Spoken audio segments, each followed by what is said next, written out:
हरतालिका तीज के दिन सुबह जल्दी उठकर स्नान आदि से निवृत्त होने के बाद सुहागिन महिलाएं नए साफ सुथरे वस्त्र पहने और शुभ मुहूर्त में दीपक जलाकर व्रत का संकल्प लें और पूजा आरंभ करें।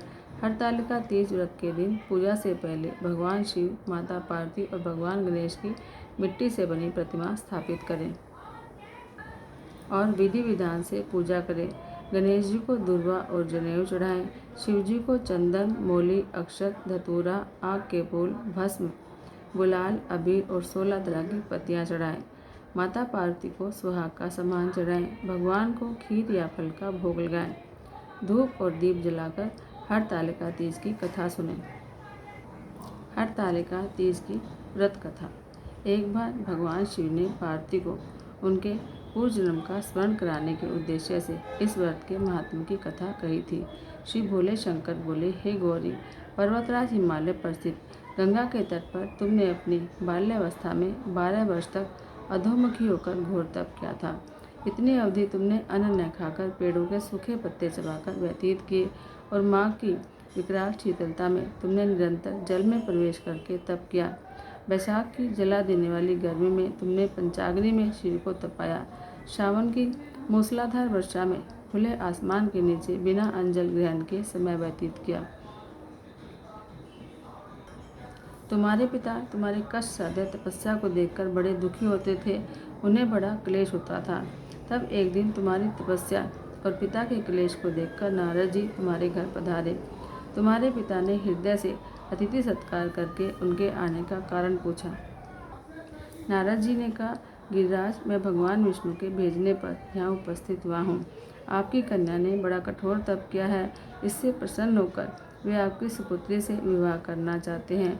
इस संदर्भ में आपकी राय जानना चाहता हूँ। नारद जी की बात सुनकर गिरिराज गदगद हो उठे। उनके तो जैसे सारे क्लेश दूर हो गए। प्रसन्न होकर वे बोले, श्रीमान, यदि स्वयं विष्णु मेरी कन्या का वरण करना चाहते हैं तो भला मुझे क्या आपत्ति हो सकती है। वे तो साक्षात ब्रह्म है।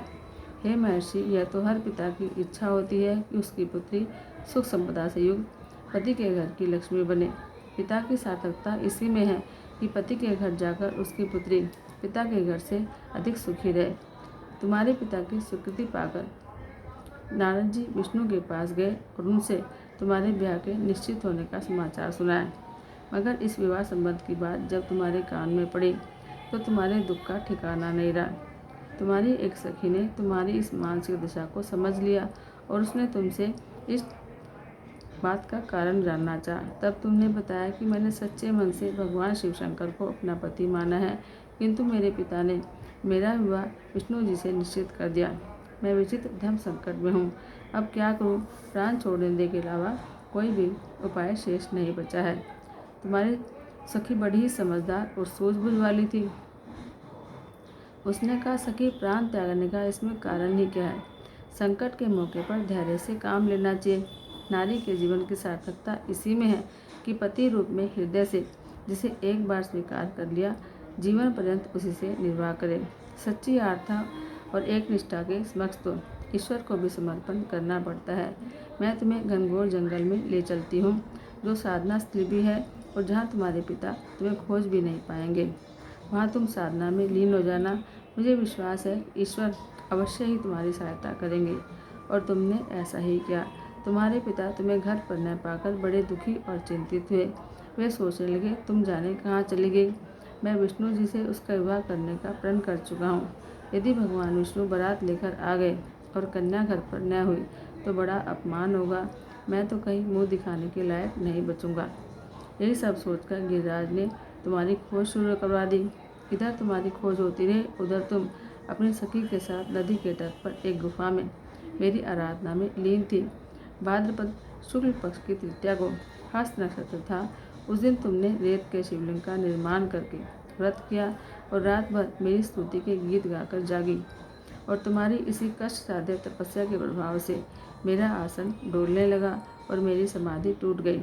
मैं तुरंत तुम्हारे समक्ष जा पहुंचा और तुम्हारी तपस्या से प्रसन्न होकर तुमसे वर मांगने के लिए कहा।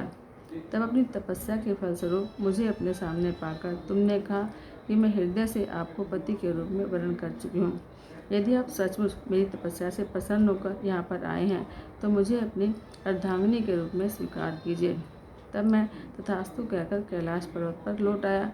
प्रातः होते ही तुमने पूजा की सारी सामग्री को नदी में प्रवाहित करके अपनी सहेली सहित व्रत का पारण किया। उस समय अपने मित्र बंधु और दरबारियों के साथ गिरिराज तुम्हें खोजते खोजते वहाँ आ पहुँचे और तुम्हारी इष्टकष्ट साध्य तपस्या का कारण और उद्देश्य पूछा। उस समय तुम्हारी दशा को देखकर गिरिराज बहुत दुखी हुए और पीड़ा के कारण उनकी आंखों में आंसू आ गए। तुमने उनके आंसू पोंछते विनम्र स्वर में कहा, पिताजी, मैंने अपने जीवन का अधिकांश समय कठोर तपस्या में बिताया है। मेरी इस तपस्या का उद्देश्य केवल यही था कि मैं महादेव को पति के रूप में पाना चाहती थी। आज मैं अपनी तपस्या की कसौटी पर खरी उतर चुकी हूँ। आप क्योंकि विष्णु जी से मेरा विवाह करने का निर्णय ले चुके थे, इसलिए मैं अपने आराध्य की खोज में घर छोड़कर चली आई। अब मैं आपके साथ इसी शर्त पर घर जाऊंगी कि आप मेरा विवाह विष्णु जी से न करके महादेव से करेंगे।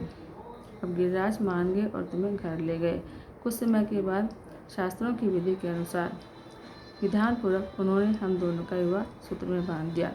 हे भारती, भाद्रपद की शुक्ल तृतीया को तुमने मेरी आराधना करके जो व्रत किया था, उसी के फलस्वरूप मेरा तुमसे विवाह हो गया।